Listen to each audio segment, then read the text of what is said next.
Hello, this is Tim Hellman. This is Trevor Scandalios. And this is Movie Talk. Today we're going to review the movie Fantastic Four. Fantastic Four is 20th Century Fox's reboot to their superhero franchise, which began in 2005 and had one previous sequel in 2007. It's based on Marvel Comics' first superhero team, created by Stan Lee and Jack Kirby, their first comic as well. It tells the story of four young scientists who are transformed into gifted superheroes by teleporting to another dimension. It was directed by Josh Trank, the man behind the 2012 indie sci-fi hit Chronicle, and written by Trank, Jeremy Slater, and Simon Kinberg. The film stars Miles Teller, Michael B. Jordan, who also co-starred in Chronicle, Kate Mara, Jamie Bell, and Toby Kebbell. It's received nothing but negative reviews from critics and fans alike due to studio tampering, which greatly altered Trank's true vision. I really enjoyed the first two-thirds of the movie, and I'd really like to see a director's cut someday, which Trank insists exists. What do you think of the movie?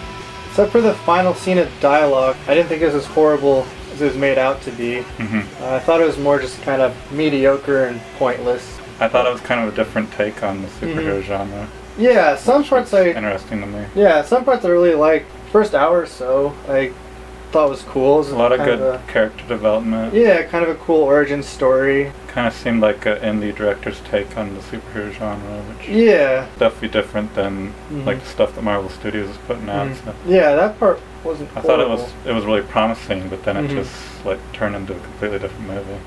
So I really want to see the director's cut because they took out all of his original action scenes and replaced them with these stupid ones, and they still have a lot of that action in the trailer. Yeah. I watched the trailer again today, and it looks like an awesome movie, and then, and then none of that cool stuff from the trailers in the movie. Yeah, like why would you replace all the good stuff, all the best parts with this crap? Like, what was Fox thinking? Yeah. It was just... they only had one other fight scene, really, besides the final scene. How could they possibly think this would be better than Trank's original movie? I don't get.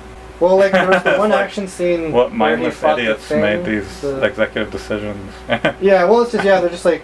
They think they know what they're doing, but they forget that it's, like, an art, and when you change one thing, it's going to change the whole bunch of other stuff. Yeah.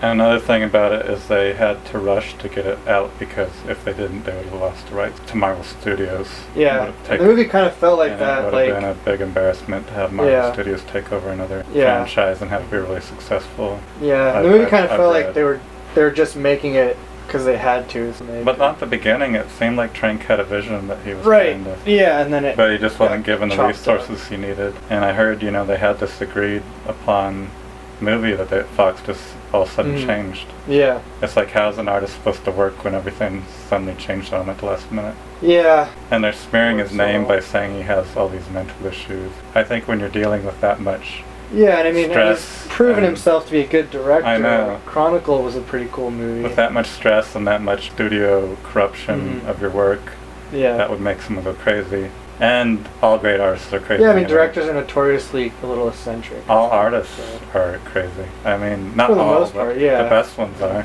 Yeah, because they're... I think the crazier you are, the better an artist you are usually. And I really don't respect Fox after trying to smear Trank for something they did. They screwed it up. He did release a tweet right before it came out saying that his version of the movie was way better and this version kind of sucks. The business people were probably pissed that he cost them like possibly $10 million by one tweet, Yeah, that was probably a bad idea. Yeah, he could have waited till after it came out, but that also shows that he was already unhappy with the movie before it was even received by the public. So it backs up that Trank, did not approve of this. So I look forward to a sequel, and I know they're not going to get him back after what he did, but I just hope that studio doesn't corrupt it again with their big money, idiotic ideas. Yeah, it seemed like there was a good movie there, so it'd be interesting to see why they changed it or what they felt they were doing better. So I'd give it 3.5 stars. I'd probably give it 2 stars. That's it? Yeah. But it was so promising in the beginning. Yeah, I mean, I really liked some parts, and some parts were cool, but just... Two-thirds of it were good. Yeah, but the ending has to be good, too, or else you can just kind of... But 2/3 would be like 3.5 out of 5. I still think it wasn't nearly as disappointing as Ant-Man, considering what that could have been if Edgar Wright had directed it. Yeah, actually, I like Ant-Man. I thought that for a Marvel movie, the plot I liked at a it, small but it scale. was It wasn't on like a big enough scale. It was the worst Marvel Studios film, and it just could have been so much better.